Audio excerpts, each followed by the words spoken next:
하나님의 콩깍지라는 제목으로 말씀을 나누도록 하겠습니다. 여러분들은 학교 어떻게 가요? 학원에서 학교 어떻게 이렇게 등교를 하고 학교를 합니까? 자, 나는 버스 타고 다닌다. 한번 손 들어보세요. 나는 학교 혹은 학원 버스 타고 다닌다. 오케이. 자, 나는 어머니, 아버지가 데려다주고 데리러 온다. 손 들어보세요. 오케이. 나머지는 다 걸어 다니는 거예요? 저는 걸어 다녔어요. 저희 집에서 학교까지 거리가 한 25분에서 30분 정도 되었고요. 걸어 다녔어요. 버스를 타고 싶어도 버스에 학생들이 너무 많았어. 내가 살던 동네에는 초등학교 2개, 중학교 4개, 고등학교 2개가 이렇게 있었거든. 그래서 아침 일찍 나가도 버스 한 대에서 2대는 매일 놓치는 거야. 그래서 이럴 바에는 걸어 다니자라고 해서 이렇게 걸어 다녔습니다. 어느 날 제가 걸어 다니는 것을 보고 저희 아버지께서 저에게 말씀하시는 거예요. 마태야, 네가 이제 중1이 돼서 이제 엄마 아빠가 너 안 데려다 줄 거야. 네가 이제 다닐 건데 걸어 다닐 때 최대한 학교할 때, 학원에서 집으로 돌아올 때 그때는 버스 타거나 아니면 택시 타거나 아니면 엄마 아빠한테 전화해라. 그리고 두 번째, 현금 가지고 다니지 말아라. 이런 말씀을 많이 하셨어요. 왜냐면은 학교도 많았고 우리 학원이 있는 학원과 반대편에 되게 아이러니하게도 핫플레이스였어. 어떤 핫플레이스? 당구장도 많고 스티커 사진이라고 하나요? 인생 네컷도 많고 찍는 데도 있고 카페도 있고 PC방도 있고 노래방도 있고. 수원에는 어디가 이런 데예요? 어디가 핫플이에요? 인계동? 인계동에서 뭐라 그래? 어디서 놀아? 수원에 핫플이 없어요? 시험 끝나면 어디서 놀아야 돼요? 상원이 시험 끝나면 어디서 놀아? 다 도서관으로 가는 거야? 그런 거야? 자, 아무튼 그런 데가 있어. 그래서 거기 위험하니까 마태야 밤에 조심해라 이렇게 말씀하셨습니다. 그런데 제가 아버지의 이 진심 어린 이 조언을 제가 잔소리로 들었고 됐어 그냥 나 걸어 다닐래 하면서 하굣길을 걸어 다녔어요. 학원이 10시에 끝나면 이제 10시에 집으로 오는데 내가 학교 생활을 하다 보니까 이 핫플레이스 중간에 공원이 있는데 그 공원을 가로질러서 우리 집으로 오면은 한 5분 정도 단축이 되더라고. 지름길이 있더라고. 그래서 그 지름길로 다녔어요. 그런데 김마태가 중1이 되던 어느 가을 어느 날 그곳에 갔는데 공원을 지나고 있는데 그곳에서 한 4명 정도 되는 중3으로 보이는 형들이 이렇게 앉아 있었습니다. 형들이 이제 인생에 대해서 논하면서 이제 스모킹을 하고 계신 거예요. 자, 여러분들에게 한번 묻고 싶어요. 자, 상우가 네가 만약에 집에 가고 있는데 이 공원에 넌 이 공원으로 갈 거야. 근데 저 공원에 중3 형들이 담배를 피우면서 인생에 대해서 고뇌하고 계셔. 그럼 너라면은 거기 이렇게 지나갈 거야? 아니면 전화 온 척하고 뒤로 이렇게 돌아갈 거야? 돌아가? 자, 다른 사람 혹시 유나야, 너라면 어떻게 할 거야? 중3이요? 그게 아무것도 아닌데 고3이라면 그냥 가. 수아는 나도 그냥 갔어. 그냥 갔는데 내가 하면 안 될 짓을 했어. 하면 안 되는 행동을 했어. 가는데 이제 이렇게 담배를 태우시는데 형님들께서 내가 이렇게 한 거야. 그랬더니 갑자기 한 형이 부르더니 야, 너 일로 와봐. 이렇게 나한테 이야기하는 거지. 그러면서 지금 너 뭐 있냐? 너 지금 눈 왜 그렇게 뜨냐? 나한테 이렇게 이야기하는 거야. 나는 그 형님들을 바라보지 않고 땅바닥을 보고 갔는데 갑자기 내가 눈을 이상하게 떴다면서 나에게 뭐라고 합니다. 영화에서 보면은 드라마에서 보면 이런 말 있지 않아? 야, 구라치다 걸리면 100원당 한 대다. 이런 대사가 있잖아. 난 이게 거짓말인 줄 알았어. 예를 들어 내가 10,000원을 갖고 있다고 생각해봐. 10,000원을 갖고 있어. 근데 내가 거짓말 치다가 10,000원을 걸렸어. 100원당 한 대면은 총 몇 대를 맞아야 돼 내가? 100대를 맞아야 돼요. 100대를 때릴 수도 없고 100대를 맞을 수도 없어. 저거는 그냥 허구의 말인 것 같아. 무슨 작가가 저런 글을 썼을까 이런 생각을 많이 했습니다. 그런데 이거는 허구가 아니라 사실이었습니다. 저한테 물어보더라고. 야, 너 얼마 있냐?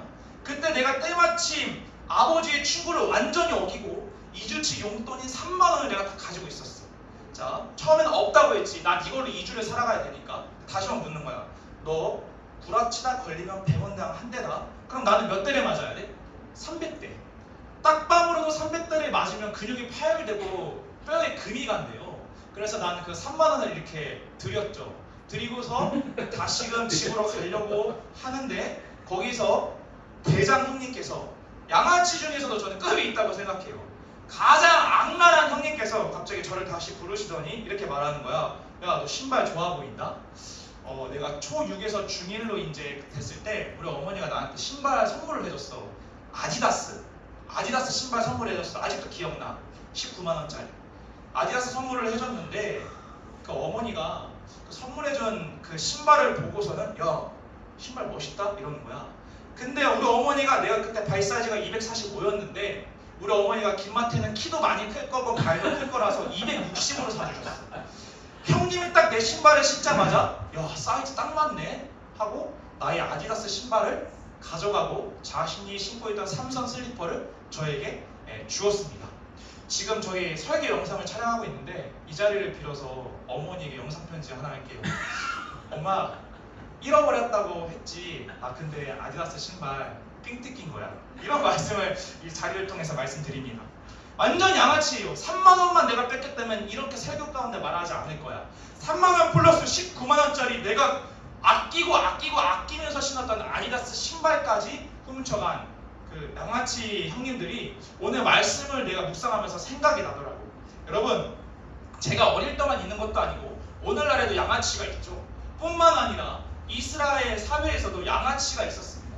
이스라엘에 삥을 뜯은 양아치들이 있는데 그들이 바로 미디안이라는 나라입니다.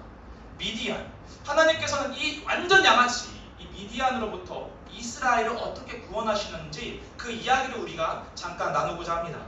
우리 다 함께 미디안은 과연 어떤 사람들이었는가 우리 사사기 말씀 읽어보도록 하겠습니다. 사사기 6장 3절에서 6절 말씀 함께 읽겠습니다. 제가 한번 여러분이 한번 그리고 6절 말씀은 함께 읽어보도록 하겠습니다. 제가 먼저 읽을게요.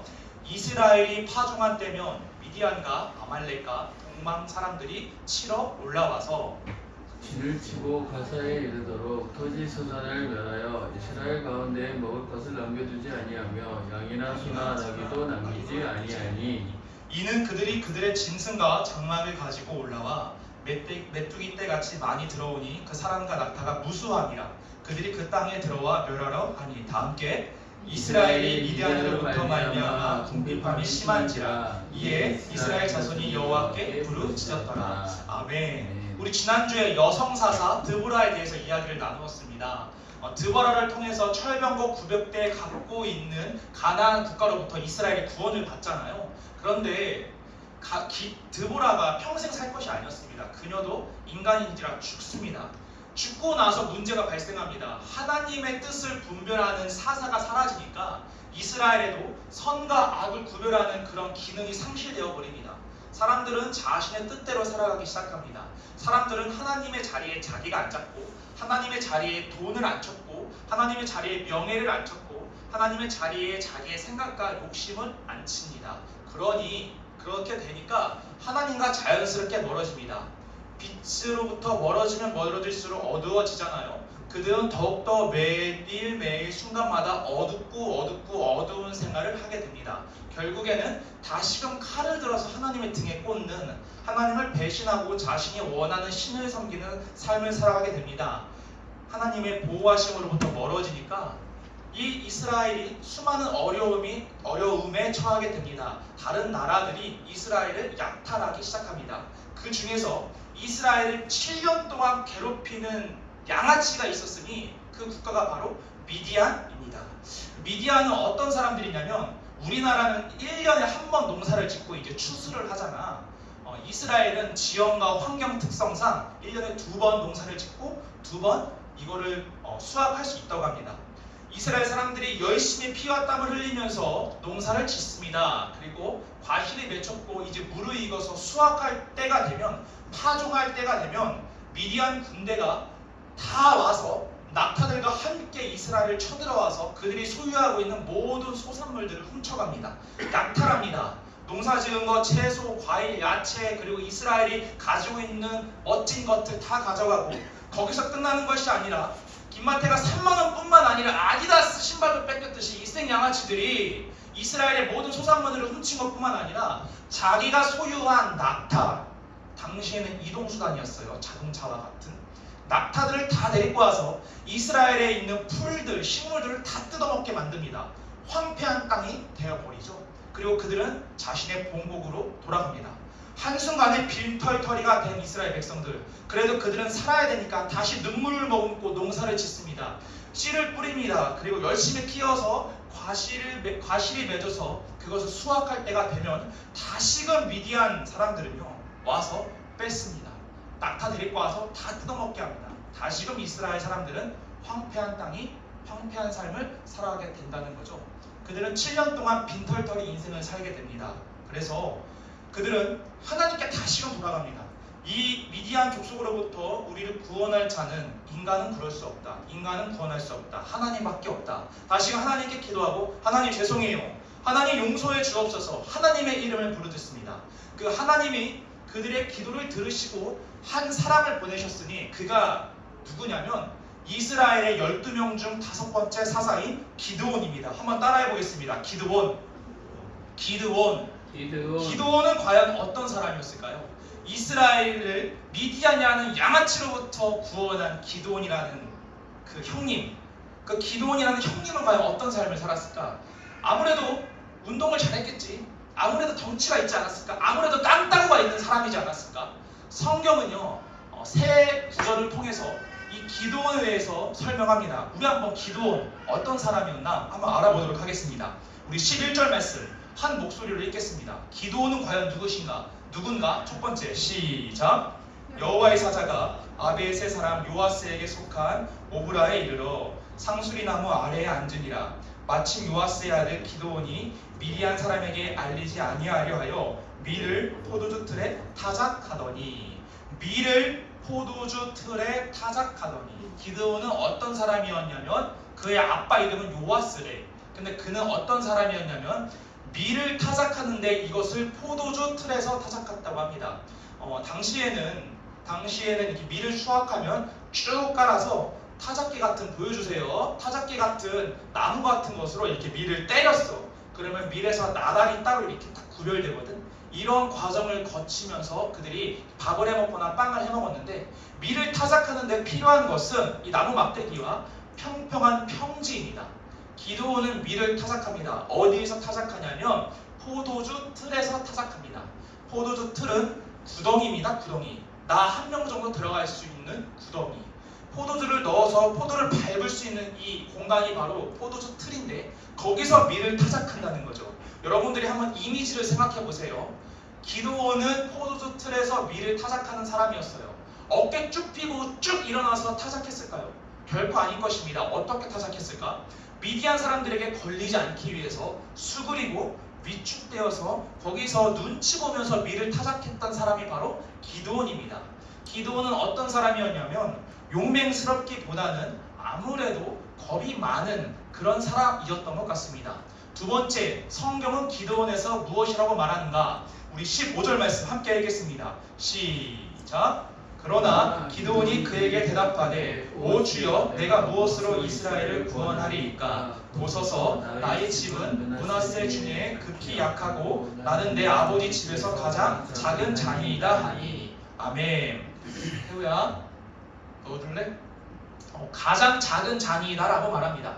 나는 므낫세 중에 극히 약하고 이스라엘에는 12지파가 있는데 12지파 중에 가장 작은 지파는 바로 므낫세 지파인데 므낫세 지파 중에서도 가장 작은 가문이 바로 기드온의 가문이었습니다. 기드온은 말해요. 하나님께서 너를 사사로 택할 것이다 이랬더니 나 못해요. 나 가장 작은 지파예요. 나는 할 수 없어요 라면 징징거리기 시작합니다. 사사기 어디에서도 사사를 하나님께서 택하셨을 때 하나님 나 못해요 하는 사람은 기드온 제압은 아무도 없습니다.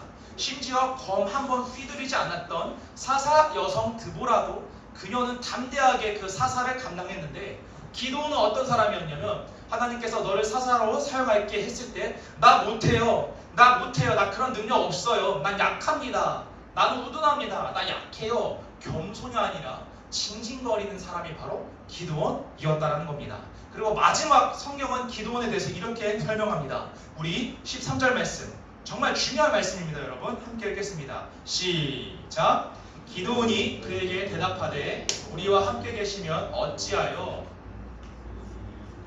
일어났나이까? 또 우리 조상들이 일찍이 우리에게 이르기를 여호와께서 우리를 애굽에서 올라오게 하신 것이 아니냐 한 그 모든 이적이 어디 있나이까?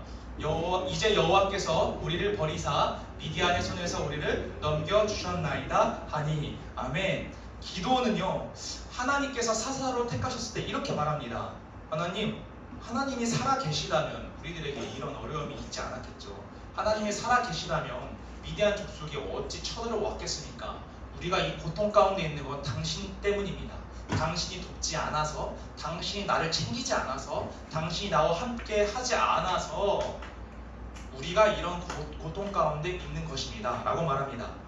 기도는 남 탓이 엄청 많은 사람, 남 탓이 오지는 사람이라고 볼 수 있습니다. 첫 번째 기도는 겁이 많은 사람, 두 번째 기도는요 징징거리는 징징이었습니다. 세 번째 기도는요 남 탓을 많이 하는 사람이었다는 겁니다. 특별히 이 세 번째에 대해서 오늘 잠깐 나눠볼게요.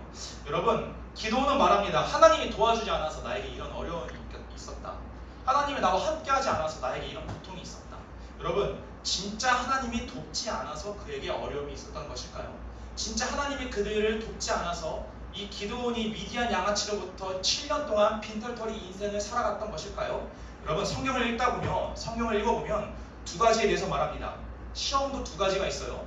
하나님이 주시는 시험, 그리고 나의 어리석음으로 인해서 발생된 시험. 하나님이 주시는 문제와 어려움, 나의 우둔함과 나의 욕심으로 비롯된 어리석음으로 비롯된 문제와 어려움이 있다는 겁니다. 하나님이 주시는 시험과 문제, 나의 우둔함과 나의 죄로 인해서 발생한 시험과 문제, 어떻게 구별하는가? 그 결과가 다릅니다. 결과값이 다르다고요. 하나님이 주시는 시험을 당한 사람, 하나님이 주신 어려움 가운데 거하는 사람은 힘들어요. 너무 힘들고 눈물 흘리고 슬프고 어렵죠. 그런데 그 결과가 어떻게 되냐면 점점 하나님을 바라보게 되고, 점점 하나님을 찬양하게 되고, 내 마음이 단단해지고 하나님 앞에 감사함으로 나아가는 자들, 하나님을 더욱더 의지하게 되는 삶을 살아간다는 거죠. 대표적으로 욥기가 그렇습니다. 하나님께서 그에게 고통을 허락하셨어요. 사탄 마귀를 통해서 그래 한번 시험해봐라, 시험을 허락하셨습니다. 너무나 힘듭니다. 욥은 고통 속에서 울부짖습니다. 그런데 그 마지막 욥기 42절을 보면 이렇게 말합니다. 그래도 내가 하나님을 인정합니다. 하나님은 내가 생각했던 것보다 더욱더 위대하신 우주 만물을 통치하신 분입니다. 내가 어찌 하나님을 내가 파악할 수 있겠습니까? 하나님은 위대하신 분입니다. 하나님을 인정하고 그의 마음은 조금씩 단련되어집니다. 그런데 이스라엘은 달랐어요. 사사기를 보면 이스라엘 삶 가운데 고통이 있었던 이유는 무엇이냐? 하나님이 나쁜 자식들 나 안 봐서 나 삐졌어 하면서 번개를 내린 게 아니라, 미디안 족속 에글론 왕 철벽 900대를 내린 게 아니라 이스라엘이 하나님을 버린 겁니다. 내가 나의 욕심 때문에 내가 원하는 것을 취하고자 하나님을 버렸다라는 거죠. 여러분, 우리가 이것을 좀 구별했으면 좋겠습니다. 제가 청소년기 때 저도 참으로 남 탓을 많이 했어요. 하나님 탓을 유독 많이 했던 것 같아요. 하나님이 살아계시다면 왜 우리 가정 가운데 이런 불화가 생기는가? 하나님이 살아계시다면 내가 왜 친구들과의 관계 가운데 이러한 일을 내가 경험해야 되는가? 왜 다른 애들은 잘 가는데 나 혼자 뒷걸음질 치는 삶을 살아가야 되는가? 하나님이 살아계시면 이런 일이 일어날 수 있는가? 하나님은 없어. 나를 돕지 않아. 그런데 내가 시간이 지나고 내가 지금에서 그때의 일을 회상해 보니까 아니더라고. 문제투성이고 내 삶 가운데 어려움들, 관계 가운데 그런 친구들과의 문제들, 다툼들, 이런 것들은 하나님이 나에게 허락하신 문제가 아니라 내가 나의 말실수로 인해서, 나의 욕심으로 인해서, 나의 성급한 결정으로 인해서 발생한 것이더라고. 오히려 하나님은 어떤 분이셨냐면 문제투성인 나에게, 많은 똥을 싼 나에게 직접 오셔서 문제투성인 문제를 해결해 주시고 나의 마음에 있는 상처들을 치유하시고 그 똥들을 다 치우시고, 오히려 악했던 나의 모습, 나의 무둔함으로 인했던 악함을 선하게 인도하시는 분이 바로 하나님이라는 것을 제가 깨닫습니다. 여러분, 하나님은요 우리가 질타하고 원망하고 남 탓으로 돌리는 그런 존재가 아니라 오히려 악을 선으로 인도하시는, 우리가 감사해야 될 분이라는 것을 우리가 기억했으면 좋겠습니다. 바라옵기는 하나님 앞에 우리가 원망할 때도 있겠죠. 우리가 하나님 앞에 우리가 연약한지라 하나님 손가락질할 때도 있습니다. 그런데 기억하십시오. 하나님은 오히려 우리를 이끄시는, 우리를 선으로 인도하시는 감사해야 될 분이라는 사실을 우리가 기억하면서 살아가는 우리 청소년부가 되기를 주님의 이름으로 소망합니다. 여러분, 성경은 기도에 대해서 말합니다. 첫 번째, 기도는 어떤 사람이었나? 겁쟁이, 겁 많은 사람. 두 번째, 기도는 어떤 사람이었나? 징징이. 세 번째, 기도는 어떤 사람이었나? 하나님한테 책임 전가하는, 남 탓하는 사람이었습니다. 그런데 이런 기도원을 보고요, 하나님께서 이렇게 말씀하십니다. 우리 12절 말씀 한번 읽어볼까요? 12절 말씀, 오늘 본문 말씀 함께 읽겠습니다. 시작. 여호와의 사자가 기드온에게 나타나 이르되 큰 용사여 여호와께서 너와 함께 계시도다. 아멘. 아멘. 하나님은 기드온을 통해서 무엇이라고 말하냐면, 따라해봅시다. 큰 용사여. 큰 용사여. 큰 용사여. 큰 용사여. 큰 용사여. 용사도 좋은 건데 큰 용사여라고 말합니다. 찌질이 기드온을 보고 큰 용사라고 말씀하신 저는 이 사건을 이렇게 말하고 싶어요. 하나님의 콩깍지 사건. 여러분, 콩깍지를 한번 생각해 보십시오. 우리가 언제 콩깍지 쓰였다고 이야기하나요? 언제 콩깍지 쓰였다고 얘기해? 썸 탈 때, 연애할 때. 믿음의 선배님께서 그러시더라고. 결혼하면 콩깍지가 벗겨진대. 결혼하는 순간 콩깍지가 벗겨진대. 그러니까 우리가 콩깍지가 쓰이는 그 과정은 썸부터 연애 때까지입니다. 우리 친구들 이런 적 있지 않아요? 야, 나 연락하는 사람 있어. 나 썸남 생겼어. 나 썸녀 생겼어. 나 남친 생겼어. 여친 생겼어. 이런 이야기 나눈 적 있잖아. 그러면서 친구들에게 이제 보여주는 거야. 야, 어때? 멋있지? 야, 잘생겼어? 이쁘지? 딱 이럴 때 어때 얘들아? 거기 사진에 누구 있어? 왜? 오징어 한 마리 이렇게 있지 않아? 왜 해산물 한 마리 이렇게 있잖아. 이럴 때 우리는 무엇이라고 합니까? 콩깍지에 쓰였다라고 말합니다. 찌질이 기드온을 보고 하나님께서 말씀하세요. 무엇이라고 말씀하세요? 큰 용사요. 하나님의 눈에 콩깍지가 쓰인 것이 분명한 것 같습니다. 어떻게? 기드온을 보고 큰 용사라고 할 수 있었던 것일까요? 갑자기 한순간에 기드온이 큰 용사가 되고, 한순간에 주님, 내가 저 미디안 족속들 내가 없애겠습니다, 이런 사람이 됐다는 것일까요? 남 탓하던 기드온이 하나님, 지금까지 다 내 탓입니다, 내가 책임지고 죽이고 오겠습니다, 이랬던 것일까요?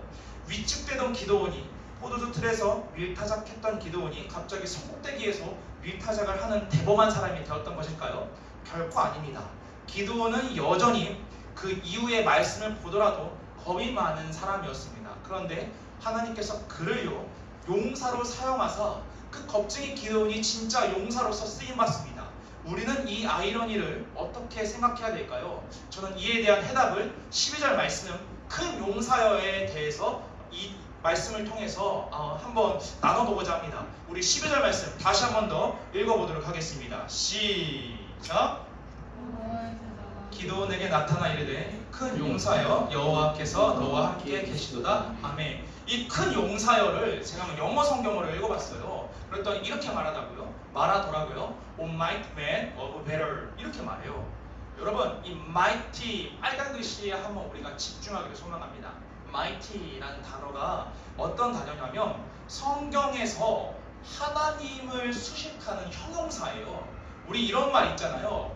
위대하신 하나님, 전능하신 하나님, 능력의 하나님, 대단하신 하나님, 강력하신 하나님, 불가능이 없으신 하나님, 통일돼서 무엇이라고 말하냐면 mighty God이라고 말합니다.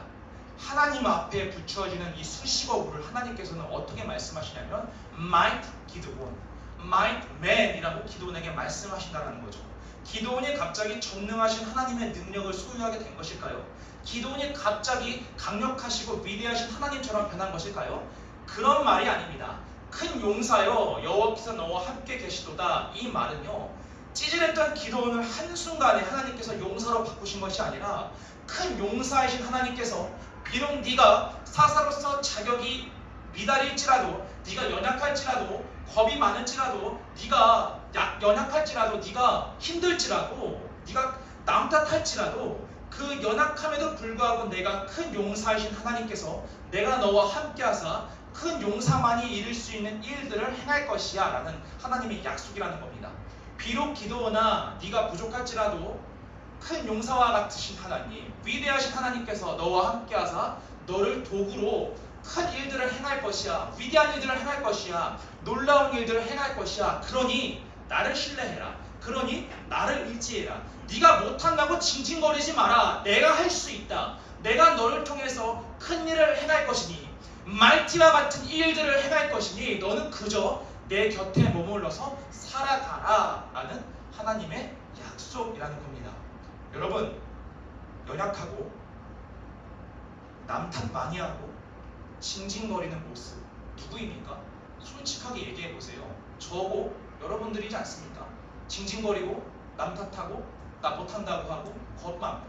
그런데 하나님께서는 이런 자들을 외면하시지 않고 이런 자들을 버리시지 않습니다. 오히려 이런 자들을 큰 용사로 사용하십니다. 하나님께서는요, 이런 겁쟁이와 같은 기도원을 큰 용사로 사용하셨듯이 우리와 같은 기도원과 같은 우리들을 하나님께서는 큰 용사로 사용하실 것입니다. 마태야, 걱정하지 마라. 네가 우둔하고 네가 겁 많고 네가 탓도 많이 하고 책임감도 부족하고 연약하지만 큰 용사인 내가 너와 함께하며 너를 통해서 큰 일들을 행할 것이니 너는 내 옆에 붙어 있어라. 너는 나를 의지해라. 큰 일은 내가 행할 것이니 놀라운 일은 내가 행할 것이니 너는 내 옆에서 착 달라붙어 있으면 된다. 여러분, 어떻게 착 달라붙을 수 있습니까? 착 달라붙는다. 어떻게 하는 겁니까? 하나님의 이름을 그저 부르짖는 겁니다. 하나님 도와주세요. 하나님 도와주세요. 이스라엘 백성들과 같이 미디안이라는 양아치들로부터 고난받을 때 하나님 도와주세요 했을 때 큰 용사이신 하나님께서 겁쟁이 이스라엘 삶 가운데 임하셔서 그들을 구원하신 것처럼 우리는 그저 하나님, 내가 무엇을 준비하는데 나는 너무나 연약합니다. 나는 겁납니다. 난 징징댑니다. 그러나 주님 도와주옵소서. 큰 용사이신 하나님의 이름을 부르짖으십시오. 하나님께서 여러분들의 삶 가운데 임하셔서 큰 용사만 할 수 있는 놀라운 일들을, 즉 여러분들의 능력보다 더욱더 위대한 일들을, 여러분들이 할 수 없는 일들을 하나님께서 행하실 것입니다. 바로 없기는 Almighty God, 기억하십시오. 그 하나님께서 작은 나에게 오셔서 놀라운 일들을 행하실 것입니다. 우리는 그저 하나님 도와주세요 기도하고 하나님의 이름을 부르짖는 겁니다. 바로 없기는 한 주 동안 이 하나님을 생각하시면서 여러분들 하나님의 이름을 부르고 하나님께 기도하고 여러분들의 어려운 마음들을 토로하십시오. 하나님께서 행하실 것입니다. 그러한 기도원의 삶을 살아가는 저와 여러분이 되기를 주님의 이름으로 소망합니다. 아멘. 이 시간 우리 기도하도록 하겠습니다. 불 좀 꺼주시고 나와주시겠습니까? 기도했으면 좋겠습니다.